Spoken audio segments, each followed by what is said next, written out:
옆 사람과 인사합시다. 기도할 때 당신은 온전히 변화됩니다. 오늘 저는 여러분과 함께 예수 그리스도로 말미암아 변화된 성도라는 제목으로 말씀을 전하겠습니다. 오늘 말씀은 제자들이 예수님께 천국에서 누가 큰지에 대한 질문으로 이야기가 시작이 됩니다. 예수님께서 그 제자들에게 군중 가운데 있는 아이들을 불러와서 세우고 이 아이가 같이 되지 않으면 천국에 들어갈 수 없다라고 말씀하십니다.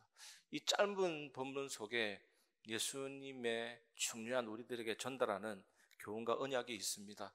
그 사실을 잘 발견하시고 여러분의 삶에 적용하시고 큰 은혜 넘치는 한 주간 되시기를 바랍니다. 축복의 예배가 되기를 바랍니다. 첫 번째로 살펴봐야 될 내용은 나를 변화시키는 은혜의 수단, 또 다른 말로 얘기하면 나를 변화시키는 하나님의 은혜, 그 은혜의 수단이 말씀 묵상과 기도거든요. 그것을 말씀드리고 싶습니다. 저는 아이들이 학대를 당하거나 고통당할 때 너무나도 슬픕니다. 또 가슴도 아프고, 이 세상에서 가장 슬픈 일을 말하라 그러면 불쌍한 아이들을 볼 때인 것 같습니다. 뉴스에서 부모에 의해서 심지어 살해당하고 학대당하고, 저는 그것을 정말로 보지 못하거든요. 너무나도 가슴 아프고, 아예 그냥 예전에 TV만 나오는 그 시절에 그런 사건 있으면 아예 채널을 돌려버린다든지 그렇게 합니다. 특히 유니세프라든지 공익 광고를 통해서 무슨 산소호흡기 꽂고 있는 아이들을 돕자는 그런 내용 정말로 저는 볼 수가 없어요. 너무나도 가슴이 아파가지고. 제가 예전에 희락원이라는 고아원 4년간 사역을 했거든요. 4년간 사역했습니다. 참 그때 많은 것을 보게 되었는데, 그게 가니까 제가 그때는 청년이었는데 4살쯤 되는 아이가 제 발을 붙잡고 아빠라고 부르더라고요. 벌벌벌 떨면서. 아마 버림받고 이제 갓 들어온 것 같은 아이인데, 정말 가슴이 미어 터지는 느낌이었습니다. 얼마나 불안했으면 내 발을 잡고 아빠라 그러고, 전혀 상황 파악이 안 되고 불안하니까 그런 겁니다. 그래서 사역하고 마치는데 집에 가니까 마음이 너무 짠하고 그 아이가 자꾸 생각나고, 그래서 사랑하는 나의 아버지 이름 높여드립니다 찬양 부르는데 하나님을 아버지라 부른다는 자체가 너무나도 큰 축복이고 은혜고, 그 아이에게 정말로 부모라는 존재가 절대적인데 그 고아원을 놓고 정말 눈물 흘리면서 기도한 적이 있습니다. 많은 어른들이 아이들을 사랑하지만 어떤 경우는 아이들을 귀찮아하는 경우도 있잖아요. 어떤 사람은 이렇게 얘기하더라고요. 아이가 만약에 기계나 물건이면 벽장에 그냥 가둬놓고 싶다, 이런 위험천만한 말을 하는 경우도 있습니다. 그럴 수는 없잖아요. 아이들에게는 자기 나름대로 존엄성이 있고 자기 생각도 있고 미래에 대한 자기 정체성도 있습니다. 그런데 역사상 많은 사회가 이런 사실을 외면했던 적이 많습니다. 특히 고대 사회에서는 이런 사실을 아예 잊어버린 경우도 많습니다. 아이들이 사춘기가 되기 전까지는 그냥 반쪽짜리 인간으로 여겨지는 경우가 많았습니다. 오늘 본문의 아이라는 단어가 남성도 아니고 여성도 아니고 중성으로 나와 있거든요. 이게 뭐냐면 남자도 아니고 여자도 아니고 물건쯤 되는 걸로 취급되는 경우가 많았습니다. 헬라어로 이 아이라는 단어가 그것, 영어로 it, 이게 무슨 말입니까? 아무런 종기가 가치가 없는 그런 존재로 취급이 된 것입니다. 특히 오늘 본문에 나오는 아이, 그것은 여자아이일 가능성이 많습니다. 특히 여자아이는 고대시대 때 가장 무시받는 작은 자였습니다. 오늘 본문에 예수님이 하나님의 나라에 대해서, 가장 큰 자에 대해서 말씀하시면서 가장 취약하고 가장 나약하고 가장 연약한 자를 말하고 있습니다. 천국은 적자 생존의 세상이 아닙니다. 세상은 강하고 빠르고 힘있고 사나운 사람이 앞서 나갑니다. 그런데 천국은 그런 곳이 아닙니다. 이런 이해가 전혀 되지 않는 제자들이 오늘 본문에 보니까 하늘 통치가 이 땅에 임할 때 누가 가장 큰 사람이 되겠냐고 예수님께 질문했습니다. 18장 1절에 보면 그때의 제자들이 예수께 나와 이르되 천국에서는 누가 크니까, 지난주 말씀 상황 보세요. 지난주에는 예수님의 죽음 소식 듣고 매우 근심했는데 그 슬픔은 오래 가지 않았습니다. 예수님이 통치하시는 메시아 왕국, 지상 왕국이 이 땅에 임할 때 그 왕국에서 누가 가장 셀지, 가장 위대할지 예상하고 자리를 차지하기 위해서 경쟁하고 있는 것입니다. 이 제자들이 생각하는 메시아 왕국, 하나님의 나라는 예수님이 생각하고 말씀하신 그 나라와 완전히 달랐습니다. 사도행전 1장에 보면 나옵니다. 이스라엘 나라를 회복하심이 이때니까 그 왕국을 회복시키겠습니까? 라고 질문했잖아요. 제자들은 모든 면에서 틀렸습니다. 그 왕국은 예수 믿고 구원받는 사람이 들어갈 영적인 왕국입니다. 이 개념은 이제 제자들이 나중에 배우게 될 것입니다. 이 당시 제자들의 마음은 예수님의 마음과 완전히 맞지 않았습니다. 그래서 예수님은 왕국 시민이 어떤 사람이어야 하는지를 가르치는 것입니다. 그래서 오늘 본문의 내용이 이어집니다. 여러분, 성경적인 관점으로 볼 때 인류를 두 공동체로 나눌 수 있습니다. 교회와 세상입니다. 세상은 불신자 전체로서의 세상입니다. 어느 인간도 교회냐 세상이냐 둘 중에 하나에 소속되어 있습니다. 여러분은 교회와 세상 중에 어느 곳에 속해 있습니까? 물론 교회일 줄 믿습니다.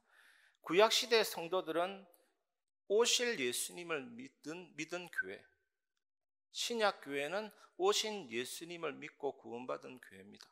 예수님 오시기 전이나 오신 후나 교회는 예수님 믿고 구원받은 사람들의 모임입니다.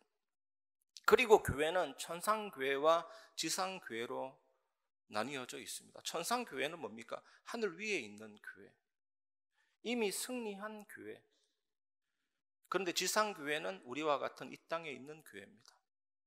근데 천상교회, 그 승리한 교회는 아브라함이라든지 모세라든지 바울이라든지 베드로라든지 루터라든지 칼빈이라든지 손양원 목사님, 주기철 목사님, 이런 세상을 떠난 주님 품 안에 있는 교회고, 지상교회는 전투하는 교회입니다. 지금 지상교회는 전쟁 중에 있습니다.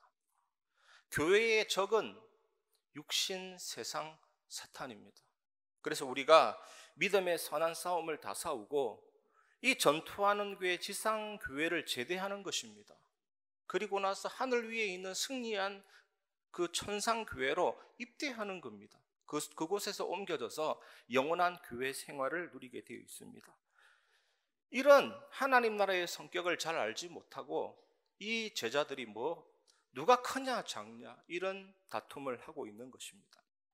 우리도 마찬가지입니다. 우리가 교회를 잘 모르면 누가 크냐 누가 낮냐 자리 다툼을 할 수밖에 없죠. 교회는 그런 곳이 아닙니다.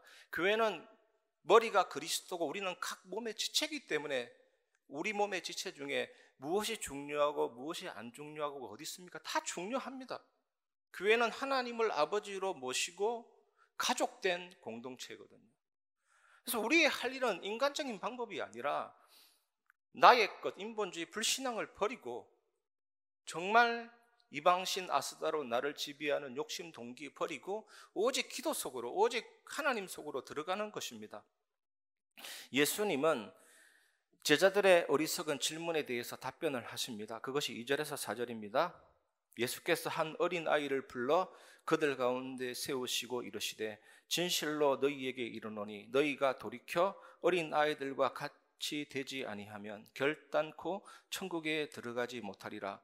그러므로 누구든지 이 어린 아이와 같이 자기를 낮추는 사람이 천국에서 큰 자니라. 왕국의 시민은 어떤 모습일까요? 예수님은 한 어린 아이를 불러내어 그 아이를 무리 중심에 세우시면서 이 어린아이와 같이 되지 아니하면 결단코 천국에 들어가지 못한다고 말씀하십니다. 그런데 이 어린아이에는 하나님 백성이 닮지 말아야 될 특성도 몇 가지 있습니다. 어린아이는 많은 것을 알지 못합니다. 지식이, 정보가 많지 않습니다. 또 이 어린아이는 어리석게 잘 속기도 합니다. 그리고 이 어린아이는 한 가지 일에 지속할 능력이 많이 부족합니다. 이런 면에서는 어린아이처럼 되지 말아야 됩니다. 그런데 오늘 예수님은 이런 점을 말씀하시는 것이 아니고 예수님은 지금 겸손에 대해서 말씀하고 계시는 것입니다. 하나님 나라에 들어가려는 사람들은 어린아이의 겸손을 가져야 하지만 그러기 위해서는 근본적인 변화가 필요합니다. 본래 인간은 교만합니다, 여러분.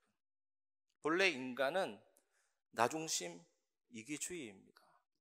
그러면 이런 겸손에 이르려면 무엇이 필요할까요? 우리는 스스로 겸손해질 수 없습니다. 그것부터 인정해야 됩니다. 우리는 예수님을 주인으로 왕으로 인정하며 그분의 뜻을 따르려고 살려고 결정했습니다. 이와 같이 겸손은 나 중심에서 벗어나서 하나님 중심으로 살려는 그 의지의 표현이 겸손이거든요. 그렇다면 답은 분명합니다. 하나님이 하는 일인 돌이킴, 거듭남이 우리에게 필요한 것입니다. 우리 힘으로 교만을 물리치고 겸손에 이를 수가 없습니다. 누구도 겸손에 이를 수가 없습니다. 그래서 우리에게 은혜의 수단이 필요합니다. 그것이 말씀 묵상과 기도, 복음의 능력이죠. 그 말씀 묵상과 기도의 힘이 내게 들어오면 나의 마음과 생각이 변화됩니다. 그 의식의 변화를 통해서 행동과 경험도 바뀌고 삶이 변화되는 것입니다. 저는 정말로 진실되게 간증할 수 있는 것이 복음을 알면 알수록 정말로 변화된 의식은 하나님 앞에서 고람돼요. 예수님이라면 어떻게 하실까? 때로는 상대방과 안 맞는 순간이 있을 때라도 그런 의식이 나의 깊은 곳에 자리 잡고 있기 때문에 결국 변화가 일어나게 됩니다. 마태복음 18장 5절에 보면 또 누구든지 내 이름으로 이런 어린 아이 하나를 영접하면 곧 나를 영접함이니. 예수님은 천국에서 누가 제일 셉니까? 누가 제일 잘 나갑니까? 누가 제일 영향력이 있겠습니까? 라고 질문하는 제자들에게 일침을 가하는 것입니다. 예수님은 작고 연약한 자를 영접하는 것이 곧 나를 영접하는 것이다라고 말씀하셨습니다. 저는 이 말씀 묵상하면서 진짜 우리 교회가 앞으로 응답받아야 될 내용을 확인했습니다. 앞으로 금토일 시대가 오고 있잖아요. 이미 왔습니다. 이 작은 아이들, 어린아이들, 정말 금요일 날 이 좋은 장소에 모여서 기도하고 치유를 경험하고 하나님의 능력을 체험하도록, 그 예배와 찬양이 중요하죠. 토요일 날은 우리 아이들이 교회에 와서 정말 인턴십을 통해서 미래를 준비하는 모든 응답을 확인하는 그것이 필요하겠다. 그리고 주일 날은 예배 회복할 수 있는 이 축복을 놓고 기도해야 되겠다. 여러분 기도하시기 바랍니다. 이것을 이제 본격적으로 교육자 회의 때 나누고 있습니다. 각 기관별로 무조건 금토일 시대에 어떻게 아이들을 살릴 것인지 기도하라고 부탁을 했거든요. 계속 기도하면서 하나님이 주시는 아이디어, 하나님이 주신 응답 가지고 이 일을 누리면서 섬길 것입니다. 또 다민족과 병든 자와 후대들, 작은 자들이거든요. 이 사람들을 살릴 수 있는 뜰을 우리 교회에 마련하고 하나님의 인도 속에서 제대로 살릴 수 있도록 집중해야 될 시간표라고 확인했습니다. 여러분 기도하시기 바랍니다. 그래서 우리 교회에 지금 진행되고 있는 가장 중요한 응답 중에 하나가 임마누엘 선교관, 그 다음에 방과 후 모임 진행되고 있습니다.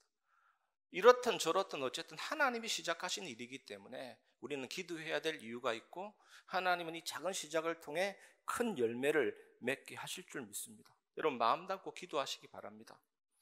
제가 몇 주 전에 산부 예배 후에 광고할 때 우리 장로님들, 우리 성도님들 각 기관별 살펴보시고 좀 들어가서 무엇이 부족한지 보시고, 우리는 가족이잖아요. 내 자녀가 아파도 당장 아이 안고 병원 뛰어갑니다. 우리 가정에 문제가 있으면 발 뻗고 나서잖아요. 교회는 하나님의 가족인데 정말로 들어가서 부딪혀서 무엇이 필요한지 알고 기도하고 좀 헌신을 부탁했는데 그런 응답들이 일어나고 있습니다. 너무 감사한 거죠. 앞으로 더욱더 이렇게 해서 우리 교회가 작은 자, 연약한 자 살리는, 그래서 예수님을 영접한 것과 똑같은 그런 은혜를 임하는, 은혜를 누리는 교회가 될 줄 믿습니다. 예수님은 천국의 특징으로 어린아이 같은 겸손함을 말씀하셨는데, 그런데 그 겸손함에 우리가 이를 수가 없어요. 그래서 우리에게는 은혜의 수단이 필요합니다. 예배가 중요합니다. 말씀 묵상과 기도가 중요합니다. 무엇보다 예수 그리스도가 주인되고 왕되는 그 은혜가 너무 중요합니다. 그러면서 예수님은 작은 자를 실족게 하는 자가 받을 멸망에 대해서 말씀합니다. 여기에서 우리가 복음을 어떻게 찾아내야 됩니까? 그런 멸망에서 구원하시는 것이 바로 복음이거든요. 이것을 우리가 두 번째로 나누겠습니다. 두 번째, 멸망에서 벗어나는 길은 오직 복음밖에 없다입니다. 마태복음 18장 6절, 누구든지 나를 믿는 이 작은 자 중 하나를 실족하게 하면 차라리 연자 맷돌이 그 목에 달려서 깊은 바다에 빠뜨려지는 것이 나으니라. 이 말씀에서 실족하게 하는 것은 뭐냐면 죄를 짓게 만드는 행위, 그 죄로 인해서 예수님을 부인하고 복음을 떠나고 하나님 믿지 않게 하는 그 행위입니다. 그 엄청난 연자 맷돌을 목에 달고 바다에 던지는 것은 몸의 죽음이지만 작은 자를 실족하게 하는 것, 하나님 믿지 못하게 만드는 이 행위는 영원한 지옥, 영원한 형벌에 떨어진다는 내용입니다. 죽음은 인간이 경험할 수 있는 최고의 고통이거든요. 우리도 마찬가지지만 예수 믿지 않는 불신자는 이미 영이 죽었습니다. 사람은 태어나는 순간 몸은 천천히 노화되고 죽어가고 있습니다. 어느 순간에 몸과 영이 분리되는 물리적인 죽음도 옵니다. 그 이후에는 영혼의 사형, 영혼의 사망, 영원한 사망이 이르게 됩니다. 지옥이라는 것은 하나님의 은혜, 하나님의 자비, 하나님의 사랑과 영원히 분리된 장소거든요. 예수님이 지금 이 말씀을 하고 계시는 것입니다. 저는 우리 아버지 장례식장에 우리 형님 친구가 온다는 얘기 들었는데, 그 형님 친구가 진짜 얼마 전에 부인이 자살했어요. 그래서 엄청난 충격 속에 있을 것이다. 그 목사니까 복음을 전하라고 했는데, 이 마지막 장례식 날 이분이 오셔가지고 계속 대화 나누는데 새벽 1시까지 대화 나누는데, 결국에는 예수 믿지 못하는 이유가 한국의 스타라는 목사님, 여러 가지 목사님, 매스컴에 나오는 목사님, 그런 얘기 듣고 기독교가 이런 것이라면 믿지 않겠다고 딱 닫아버린 거예요. 잘 듣고 나서 그렇게 탁 차단시켜 버리는 거죠. 그래서 저는 그 장면이 생각났습니다. 그런 죄를 말합니다. 이 갈급한 영혼이 예수 믿어야 되는데 믿지 못하게 만드는, 실족해 하는 그런 역사를 말하는 것이거든요. 마태복음 18장 7절에 보면 실족하게 하는 일들이 있음으로 말미암아 세상에 화가 있도다. 실족하게 하는 일이 없을 수는 없으나 실족하게 하는 그 사람에게는 화가 있도다. 얼마 전에 영상을 보니까 폐차를 속여서, 중고차로 속여서 무슨 판매하는 분이 있는데, 그런데 중고차를 받을 수가 없죠. 그 차는 존재하지 않으니까, 폐차니까. 이런 죄를 짓고 나서도 따지려고 들어간 사람에게 도리어 경찰 신고해가지고 떳떳한 거죠. 그 사람들은 내가 어찌할 수 없이 했다, 내가 하고 싶어서 했냐, 자기 자신의 그 죄를 인정하지 않는 분도 많이 있고, 또 나는 불우한 환경이었다, 이 따뜻한 아버지의 보살핌, 어머니의 보살핌이 없어서 내가 이랬다, 부모님께 책을 돌리는 사람이고, 더 심각한 것은 하나님이 정해 놓았기 때문에 내가 이 일을 하는 것이다, 하나님께 책임 전가하는 사람도 있습니다. 여러분, 이 타락한 악한 세상에서 죄의 유혹을 피하는 것은 불가능합니다. 왜냐하면 사탄의 유혹, 죄의 속삭임, 세상의 가치관, 이 공격했는데 거기에다 굴복되고 무릎을 꿇어버리면 당연히 화가 임하는 것입니다. 예수님 말씀이 참으로 옳습니다. 이것이 이 말씀의 요점이거든요. 여러분, 사탄은 하나님께 반역하여서 타락한 천사입니다. 하늘에서 쫓겨났습니다. 이 사탄은 영원한 불못, 영원한 지옥에 던져져서 영원한 형벌을 받게 될 것입니다. 그런데 현재 사탄이 활동을 하지만 하나님의 주권 하에서 제한된 활동만 할 뿐입니다. 철로역정 보시면 이 주인공이 쫙 가는데 마지막 관문은 사자 2마리가 물어 뜯으려고 딱 길목을 짚고 있잖아요. 사자의 역할은 뭐냐? 겁줘서 포기시키는 겁니다. 묶여 있기 때문에 정확하게만 가면 됩니다. 사탄이 그렇습니다. 아무리 우는사자같이 돌아다니며 삼킬 자를 찾아도 하나님의 주권이라는 쇠사슬에 매여 있고 제한된 활동만 할 뿐입니다. 이 사탄은 예수님의 십자가로 인해서 패배당했고 예수님 재림하실 때 완전한 영원한 멸망 심판을 받게 됩니다. 아담과 하와가 마귀의 유혹을 받아서 원죄를 범했습니다. 그래서 가시덤불과 엉겅퀴, 해산의 고통, 죽음이 찾아오게 된 것입니다. 죄로 인해서 저주가 오게 된 것입니다. 그래서 죄를 짓는 자, 죄를 짓도록 그렇게 실족해 하는 자는 고통을 당하게 되는 것입니다. 그래서 우리에게 뭐가 필요하냐? 복음이 필요한 것입니다. 이 사실을 언약으로 붙잡기를 주님의 이름으로 축원합니다. 십자가는 예수님의 고난, 죽음을 상징하는 단순한 기호가 아닙니다. 십자가는 인간과 하나님 사이에 벌어진 놀라운 교환의 장소입니다. 십자가에서 나의 죄, 나의 상처, 나의 죽음, 이 쓰레기 같은 값으로 매길 수 없는 것들을 가져가셨고, 십자가에서 모든 죄 용서함, 구원과 상처 치유, 영원한 생명, 값진 하늘의 보화를 우리에게 주신 것입니다. 세상적으로 볼 때는 이렇게 불합리하고 엉뚱한 교환이 어딨냐 싶겠지만 그것이 하나님의 사랑, 그것이 하나님의 은혜인 것입니다. 예수님이 십자가에서 다 이루셨습니다. 그 피값으로 우리의 죄값을 치르시고 저주의 값을 치르시고 부활하사 사망과 사탄의 권세를 정복한 것입니다. 그래서 예수님의 십자가는 우리 모든 인간관계의 문제도 회복시킬 수 있는 십자가고, 모든 빈곤과 경제 문제와 모든 불평등과 시대의 문제가 하나님의 주권과 그 은혜 속에서 치료되고 고쳐지고 회복될 수 있도록 하신 능력이 바로 십자가 보혈의 능력입니다. 이 사실을 의지하시기를 주님의 이름으로 축원합니다.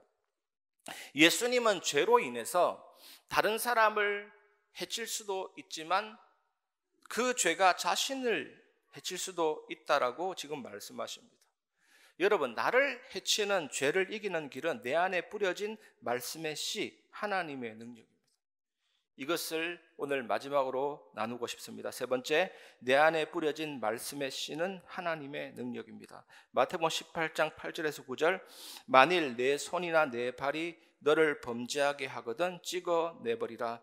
장애인이나 다리 저는 자로 영생에 들어가는 것이 두 손과 두 발을 가지고 영원한 불에 던져지는 것보다 나으니라. 만일 내 눈이 너를 범죄하게 하거든 빼어내버리라. 한 눈으로 영생에 들어가는 것이 두 눈을 가지고 지옥불에 던져지는 것보다 나으니라. 초대 교회 교부였던 오리겐이라는 사람이 있거든요. 오리겐은 유혹을 피하기 위해서 실제 자기 신체를 절단했습니다.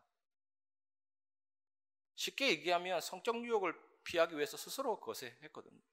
그런데 오늘 이 말씀은 신체 부위를 절단하라는 말이 아닙니다.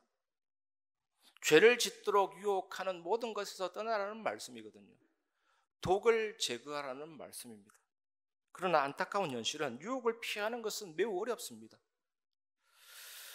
하나님의 말씀은 그리스도인의 씨라는 것을 믿으시기 바랍니다. 하나님의 말씀은 하나님의 능력이 그리스도인의 삶에 들어오게 하는 비밀이잖아요. 우리가 진심으로 하나님의 말씀을 받는다면 이 말씀은 우리 안에서 증식하는 것입니다. 그래서 하나님의 영광을 위하여 열매를 맺게 하는 것입니다. 하나님의 말씀은 그리스도인의 삶에 참된 힘을 주고 참된 이유를 주고 참된 방향을 주고 참된 지각을 주어서 그리스도 안에서 새로운 삶을 살게 합니다. 그래서 그리스도인은 말씀의 씨가 싹 트고 자란 끝에 완성되는 나무입니다. 그래서 이 예배가 중요하고 말씀이 너무 중요합니다. 말씀을 사모하시기 바랍니다. 기도는 말씀의 씨가 자라도록 강력하게 돕는 능력 중에 능력이죠. 이렇게 해서 우리는 우리의 영과 육과 혼과 골수와 관절을 찔러 쪼개는 능력의 말씀으로 온전히 변화를 체험하게 됩니다. 이 축복을 온전히 누리시기를 주님의 이름으로 축원합니다. 말씀을 마무리하겠습니다. 기도로 성장하고 세상을 변화시키는 성도입니다. 좀 전에 기도에 대해서 말씀했는데 기도는 단순한 의식이 아니다. 꼭 기억하십시오. 삶의 변화를 가져오는 강력한 도구죠. 오늘 본문처럼 우리는 기도를 통해 이런 어린아이의 겸손도 이룰 수 있고, 작고 연약한 자를 보살피고 살리고 돕고 제자로 일으키는 그 힘도 누릴 수 있고, 복음 안에서 죄와 저주 사탄을 이기신 참된 복음의 능력을 누리면서 하나님과의 밀접한 친밀한 관계를 누리게 되는 것입니다. 존 버년이 쓴 거룩한 전쟁이라는 책이 있거든요. 제가 여러 번 말씀드렸는데, 이 사탄이 우리 인간이라는 영혼의 마을, 영혼의 성을 침범할 때 5가지 문을 통해서 침범한다라고 우화로 쓴 기독교 유명한 책입니다.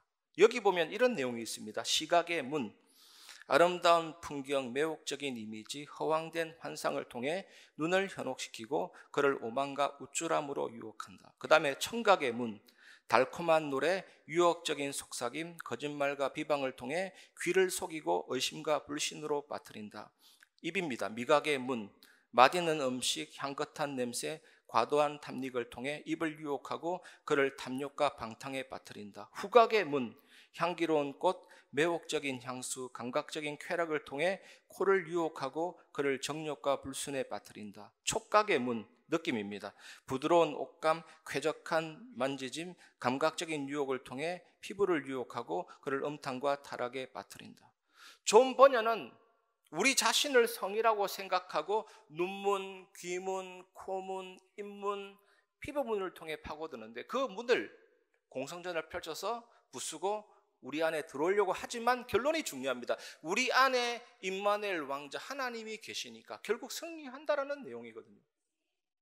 그래서 망대라는 단어를 이해해 보시면 이런 예화가 중요합니다.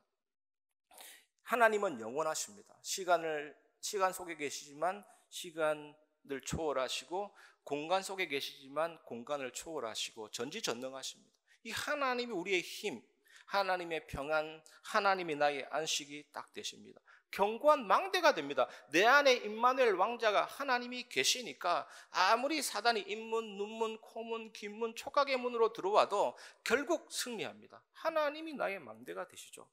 그래서 이 하나님이 우리를 기도할 수 있도록 기도의 여정 속으로 이끌어서 세계 살리는 정확한 이정표 속으로 이끌어 가는 것입니다. 나를 변화시켜서, 나를 바꾸어서. 여러분, 정말 아침, 점심, 밤에 조금만 집중해 보시기를 바랍니다. 하나님의 말씀을 묵상하고 기도. 그러면 당장 바뀌는 것이 내 입의 말이 달라지기 시작합니다. 나의 상태가 바뀌었기 때문에, 내 마음이 바뀌었기 때문에 내 입술의 말이 달라지게 됩니다. 금요 기도회 때 말씀드렸던 것처럼 죽겠다, 싫다 이런 말보다 죽게 있다, 이렇게 달라지기 시작합니다. 여러분, 자석이 강하면 쇳가루가 붙듯이 내 안에 있는 그리스도, 완전한 은혜를 누리다 보면 이 복음 자석이 강하면 쇳가루가 붙듯이 이제는 지키고 살리는 증인으로 세워지게 되는 것입니다. 다윗이 뭐라 그랬습니까? 큰 파도가 나를 둘러쳐도, 산이 바다 가운데 빠져도 흔들리지 않는다. 평상시와 똑같다라는 겁니다. 문제, 갈등, 위기 크게 보여도 내가 정말 기도 속에 있으면 평상시와 똑같은 겁니다. 흔들리지 않게 되는 겁니다. 결국 바울이 말했던 것처럼 내가 죽든지 살든지, 응답이 있든지 없든지 내 몸에서 그리스도가 존귀하게 되기를 원한다. 절대 제자, 절대 흔들리지 않는 사람이 되는 것입니다.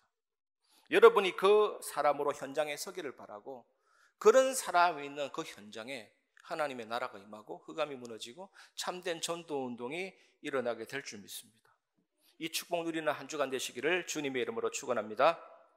이 시간 말씀을 마무리하면서 그런 응답 주시는 하나님을 꼭 체험하시기를 바랍니다. 그런 믿음으로 약할 때 강함 대신에 찬양 부르고 말씀을 마무리하겠습니다. 약할 때 강함 대신에, 약할 때 강함 대신에 나의 보배가 되신 주 나의 모든 것,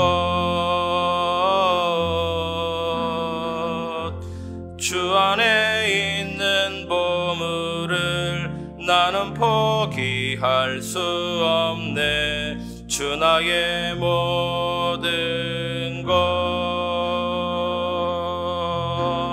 예수 어린 양 종 귀한 이름.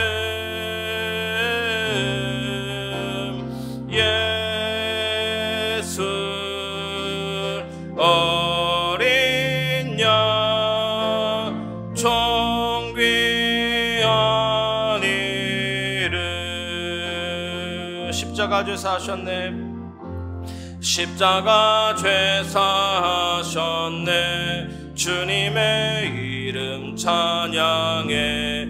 주 나의 모든 것.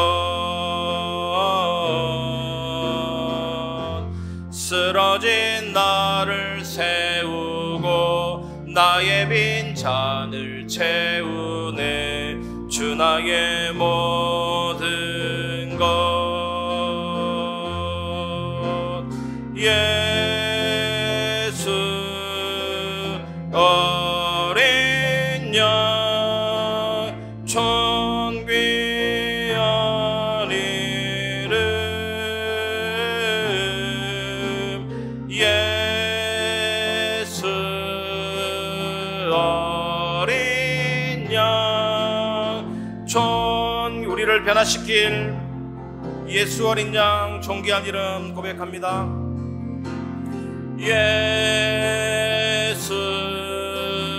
어린 양 종 귀한 이름.